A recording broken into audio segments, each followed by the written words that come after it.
Hello friends, ఈరోజు మన వీడియోలో ఎలక్ట్రికల్ ఆటోలకి ఛార్జింగ్ స్టేషన్లు ఎక్కడ దొరుకుతాయి అనే దాని గురించి మనం మాట్లాడుకోబోతున్నాం. అయితే ఈ రోజుల్లో ఎలక్ట్రికల్ ఆటోలు తీసుకునే వాళ్ళు చాలా వరకు అయితే పెరిగిపోయారనమాట. ఈ డీజిల్ వెహికల్స్ అన్నీ కూడా చాలా వరకు ఎలక్ట్రికల్ ఆటోల్లోకి అయితే మారుతూ వస్తున్నాయి, మెయింటెనెన్స్ అనేది తట్టుకోలేక. మరి ఎలక్ట్రికల్ ఆటోల్లో చాలా వరకు ఖర్చు అనేది ఆదా అవుతుంది, కానీ ఊరు దాటి వెళ్ళాలంటే భయం. ఎందుకు అంటే సడన్గా ఛార్జింగ్ అయిపోతేను, లేదంటే పొద్దున్నే మార్నింగ్ మనం ఫుల్గా ఛార్జ్ పెట్టినప్పుడు ఒక 50% వరకు ఛార్జింగ్ అయిపోయినప్పుడు మళ్ళీ ఏదైనా ఒక పెద్ద బాడీకి గనక వచ్చిందనుకోండి, మనం వెళ్ళలేని పరిస్థితులు అయితే ఉన్నాం అనమాట. దీనికి ఒక మంచి సొల్యూషన్ అయితే తీసుకొచ్చాను. దీనికి మెయిన్ ప్రాబ్లం ఏంటంటే మనకి ఛార్జింగ్ ఒకటే. ఈ ఛార్జింగ్ ఏం చేస్తుందంటే, మనం బయటికి ఎక్కడికైనా వెళ్ళాలంటే మళ్ళీ ఎక్కడ ఛార్జింగ్ పెట్టుకోవాలి, ఎవరిని అడగాలి, ఇవన్నీ తెలియక చాలామంది ఇబ్బంది పడుతూ ఉంటారు అనమాట. అయితే నన్ను మన వాట్సాప్ గ్రూప్లో కానివ్వండి, లేదంటే కామెంట్ బాక్స్లో కానివ్వండి, ఎక్కువ మంది అడిగే ప్రశ్న ఏంటంటే ఛార్జింగ్ పాయింట్స్ ఎక్కడెక్కడ ఉన్నాయి, ఏ విధంగా తెలుసుకోవాలి అని. దాని గురించి మనం ఈరోజు ఈ వీడియోలో అయితే మనం మాట్లాడుకోబోతున్నాం. అంతకంటే ముందుగా మీరు కనుక మన ఛానల్లో కొత్తగా వీడియో కనుక చూస్తున్నట్టయితే మన వీడియోకి ఒక లైక్ చేసి సబ్స్క్రైబ్ అయితే చేసుకోండి. మన ఛానల్కి ఒక వాట్సాప్ గ్రూప్ కూడా ఉంది. మీకు ఆ గ్రూప్లో జాయిన్ అవ్వాలి అనుకుంటే కామెంట్ బాక్స్లో హాయ్ అని కానీ, లేదంటే లింక్ అని కానీ కామెంట్ చేయండి. నేను అక్కడ నుంచి మీకు లింక్ అనేది డైరెక్ట్గా నేనే పంపిస్తాను. ఇక మన ఛానల్కి కనుక మీరు కనుక కొత్తగా వచ్చుంటే అన్ని ఎలక్ట్రికల్ ఆటోలకి సంబంధించిన వీడియోస్ మాత్రమే మన ఛానల్లో రావడం జరుగుతుంది. చిన్న చిన్న కంప్లైంట్స్ ఇంటి దగ్గర ఏ విధంగా బాగు చేసుకోవాలి, వీటన్నిటి గురించి మన ఛానల్లో చాలా వరకు వీడియోస్ అయితే ఉన్నాయన్నమాట. మీరు వాటిని చూసి సులభంగా ఇంటి దగ్గరే ఏదైనా కంప్లైంట్ వచ్చినప్పుడు ఏ విధంగా బాగు చేసుకోవాలో తెలుసుకోవచ్చు. ఇక లేట్ చేయకుండా వీడియోలోకి అయితే వెళ్ళిపోదాం. ఈ రోజుల్లో ఎక్కువ మంది ఎలక్ట్రికల్ ఆటోలు కొంటున్నారు, కానీ బయటికి వెళ్ళినప్పుడు ఛార్జింగ్ పాయింట్స్ ఏ విధంగా తెలుసుకోవాలి అని అయితే అడుగుతున్నారనమాట. దీనికి సింపుల్గా మనకి గూగుల్ మ్యాప్స్ కనుక ఓపెన్ చేసుకున్నట్టయితే ఆ గూగుల్ మ్యాప్లో ఈవీ ఛార్జింగ్ స్టేషన్స్ నియర్ మీ అని కనుక మీరు టైప్ చేయగలిగితే చుట్టుపక్కల ఎక్కడెక్కడ ఛార్జింగ్ స్టేషన్లు ఉన్నాయి, వీటన్నిటిని గురించి పూర్తి డీటెయిల్స్ అయితే వస్తాయి. మీరు ఒకవేళ ఇంగ్లీష్లో కనుక టైప్ చేయలేకపోతే తెలుగులో కూడా టైప్ చేసి ఇవ్వచ్చు.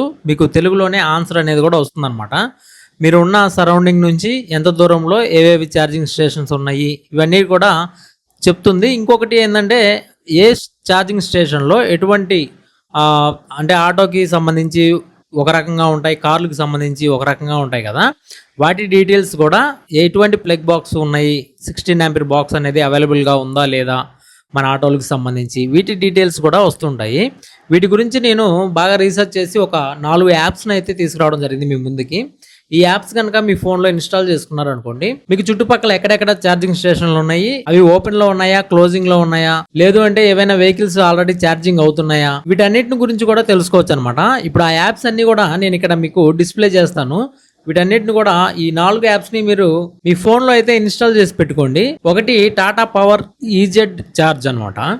ఇది టాటా కంపెనీ వాళ్ళ ఛార్జింగ్ స్టేషన్. ఇది కేవలం మన ఆటోలకు మాత్రమే కాకుండా ఎలక్ట్రికల్ కార్లు వాడే వాళ్ళకు కూడా చాలా వరకు ఉపయోగపడుతుంది. ఈ టాటా కంపెనీకి సంబంధించిన అన్ని ఛార్జింగ్ స్టేషన్ల లొకేషన్ అయితే ఈ యాప్ అయితే చూపిస్తుంది అనమాట. మరొక యాప్ వచ్చేసరికి స్టాటిక్ బోల్ట్ ఎర్త్ అనమాట. ఇది వచ్చేసరికి మనకి చుట్టుపక్కల చిన్న చిన్న షాపుల వాళ్ళు కూడా ఈ ఛార్జింగ్ పాయింట్లు అనేవి పెట్టుకొని ఉంటారు. వాళ్ళు మనం ఆటో ఛార్జింగ్ పెట్టుకున్నప్పుడు ఇంత అని ఛార్జ్ చేస్తూ ఉంటారు అనమాట. ఇవన్నీ మన చుట్టుపక్కల ఎక్కడ ఉన్నాయి, వీటి గురించి అయితే ఈ యాప్లో పూర్తి డీటెయిల్స్ అయితే ఉంటాయి అనమాట. ఈ యాప్ యొక్క ప్రత్యేకత ఏంటంటే, మనకి చుట్టుపక్కలే ఉన్న హోటల్స్ దగ్గర కానివ్వండి, చిన్న చిన్న షాపుల దగ్గర ఏవైతే ఈ ఛార్జింగ్ స్టేషన్లు అమర్చున్నారో వాటి డీటెయిల్స్ కూడా అయితే చూపిస్తుంది అనమాట ఈ యాప్లో. మరొక యాప్ వచ్చేసరికి పల్స్ ఎనర్జీ కజామ్ అని ఒక యాప్ అయితే ఉంది. ఈ యాప్లో ఏంటంటే తక్కువ ఖర్చుతో ఎక్కడెక్కడ ఛార్జింగ్ పాయింట్స్ ఉన్నాయి రేట్లతో సహా అయితే చూపిస్తుంది అనమాట. ఇక లాస్ట్ వన్ వచ్చేసరికి ప్లగ్ షేర్. ఈ యాప్లో వచ్చేసరికి ఇండియా మొత్తం మీద ఎక్కడెక్కడ ఛార్జింగ్ స్టేషన్లు ఉన్నాయి ఇందులో అయితే తెలిసిపోతుంది. ఈ 4 యాప్స్ కనుక మీ దగ్గర ఉన్నాయనుకోండి, చాలా సింపుల్గా అయితే ఉంటుంది. ఇక అంత మాత్రమే కాకుండా గూగుల్ మ్యాప్లో డైరెక్ట్గా కూడా అయితే చూపిస్తుంది అనమాట మనకి ఛార్జింగ్ స్టేషన్లు ఎక్కడెక్కడ ఉన్నాయి అని. అయితే ఏదైనా ఛార్జింగ్ స్టేషన్కి వెళ్ళేటప్పుడు ఆ ఛార్జింగ్ స్టేషన్ యొక్క కింద డ్రైవర్స్ యొక్క రివ్యూస్ కూడా అయితే చూడండి. ఎందుకంటే కొన్ని ఛార్జింగ్ స్టేషన్లో ఎక్కువగా మనల్ని అమౌంట్ అడగడం, సరిగ్గా సమాధానం చెప్పకపోవడం, లేదంటే ఆ ఏరియాలో సరిగ్గా పవర్ ఉండకపోవడం, ఇట్లాంటివి కూడా జరుగుతూ ఉంటాయి. ఖచ్చితంగా రివ్యూ చూసి తెలుసుకోండి. ఇక ఈ యాప్స్ విషయానికి వస్తే మనం ఎక్కడికైనా వెళ్ళేటప్పుడు ముందుగానే స్లాట్ బుక్ చేసుకునే అవకాశం కూడా అయితే ఉంటుందన్నమాట. కాంటాక్ట్ నెంబర్తో కూడా మీరు కాంటాక్ట్ అవ్వచ్చు. కాంటాక్ట్ అయ్యి ఛార్జింగ్ స్టేషన్లో పవర్ అనేది ఉందా లేదా, ఎంత తీసుకుంటారు, 16 ఆంపియర్ బాక్స్ అనేది మనకి అవైలబుల్గా ఉందా లేదా, ఇవన్నీ కూడా అయితే తెలుసుకోవచ్చు. ఇంకా కొన్ని చోట్ల వచ్చేసరికి ఫాస్ట్ ఛార్జింగ్ అయితే చాలామంది అడుగుతున్నారు. మన ఎలక్ట్రికల్ వెహికల్కి సంబంధించి ఏంటంటే ఎక్కువ శాతం మనకి 5 నుంచి 6 గంటల సమయం అయితే పడుతూ ఉంటుంది కొన్ని ఆటోలకి. కొన్ని ఆటోలకి 3 నుంచి 4 గంటల వరకు సమయం పడుతూ ఉంటుంది 0 నుంచి 100% మనం ఛార్జ్ చేసుకోవడానికి. చాలామంది అడిగేది ఏంటంటే ఫాస్ట్ ఛార్జింగ్ అయ్యే అవకాశం ఉంటుందా అని. ఫాస్ట్ ఛార్జింగ్ అనేది నార్మల్గా మనకి వెహికల్తో ఏదైతే ఈ ఛార్జింగ్ పాయింట్ అనేది వస్తుందో దానివల్ల ఫాస్ట్గా ఛార్జింగ్ అనేది అయితే అవ్వదనమాట.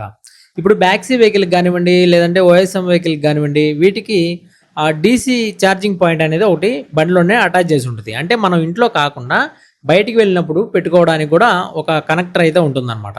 అట్లా ఉన్న వెహికల్స్కి షోరూమ్ వాళ్ళు దగ్గరలో అందుబాటులోనే కొన్ని ఏరియాల్లో ఉన్న షోరూంలో అందుబాటులో అయితే ఉంచుతారు. వాటి డీటెయిల్స్ కూడా మనం తెలుసుకోవచ్చు. ఇప్పుడు బజాజ్ కానివ్వండి, లేదంటే మహీంద్రా కానివ్వండి, వీటికి ఫాస్ట్ ఛార్జింగ్ ఆప్షన్ లేదు కాబట్టి మనం ఎక్కడికైనా వెళ్ళినప్పుడు కొంచెం టైం స్పెండ్ చేసి ఛార్జింగ్ అనేది చేసుకోవాల్సి ఉంటుంది. దానికి మనకి జస్ట్ 16 ఆంపియర్ ప్లగ్ బాక్స్ ఒకటి మాత్రం ఖచ్చితంగా ఛార్జింగ్ స్టేషన్లో ఉంటే సరిపోతుందన్నమాట.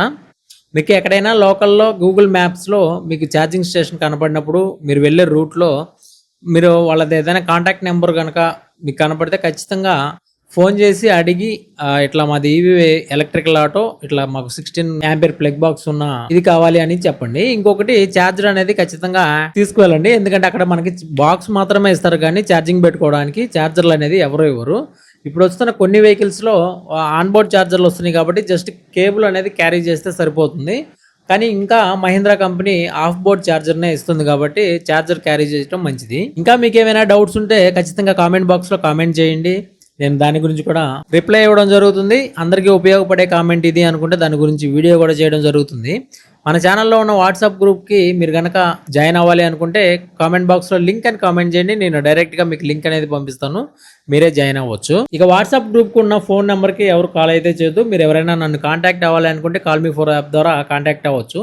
మీరు ఆ నెంబర్కి కాల్ చేసినప్పుడు ఆ ఫోన్ అనేది నా దగ్గర అందుబాటులో అయితే ఉండదన్నమాట. ఎందుకంటే ఎర్లీ మార్నింగ్ నేను కూడా మీలాగనే ఆటో అయితే తోలుకోవాలి. మనకి యూట్యూబ్ అనేది 10 మందికి మనకు తెలిసిన ఇన్ఫర్మేషన్ ఉపయోగపడుతుంది అని మాత్రమే కానీ దీని మీద ఏదో మనీ ఎర్న్ చేద్దామని అయితే కాదనమాట. దానివల్ల ఇవన్నీ నేనైతే క్యారీ చేయను. ఈ వాట్సాప్ గ్రూప్ కోసమే ఈ నెంబర్ అనేది తీసుకోవడం జరిగింది. ఎక్కువ మందికి ఎన్నిసార్లు చెప్పినా పదే కొత్త వాళ్ళు చూసేవాళ్ళు కాల్ చేస్తూనే ఉన్నారు. అది ఎప్పుడు కూడా ఇంట్లో లేదంటే స్విచ్ ఆఫ్లో అట్లా అయితే ఉండడం జరుగుతుంది. దాని ద్వారా నేను కాల్ అనేది లిఫ్ట్ చేయను. ఇంకొకటి ఏంటంటే ఎవరికైనా నెంబర్ ఇస్తే ఎక్కువ మంది ఊరికే కాల్ అయితే చేస్తూ ఉంటారనమాట. దాని ద్వారానే ఈ కాల్ మీ 4 యాప్ ఐడి అయితే తీసుకురావడం జరిగింది. దీంట్లో ఏంటంటే కొంత మనీ అనేది ఛార్జ్ చేస్తుంది ప్రతి నిమిషానికి ఇంత అని. దానివల్ల ఏంటంటే అవసరం ఉన్న వాళ్ళు మాత్రమే ఫోన్ చేస్తారని ఈ కాల్ మీ 4 ఐడి అయితే తీసుకురావడం జరిగింది. మీరు ఎవరైనా నాతో మాట్లాడాలనుకుంటే ఇక్కడ కాల్ మీ 4 ఐడి అయితే ఇస్తాను.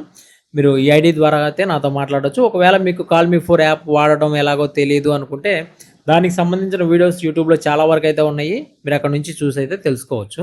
నెక్స్ట్ మరొక మంచి ఇన్ఫర్మేషన్ వీడియోతో మీ ముందుకైతే వస్తాను. Thank you all.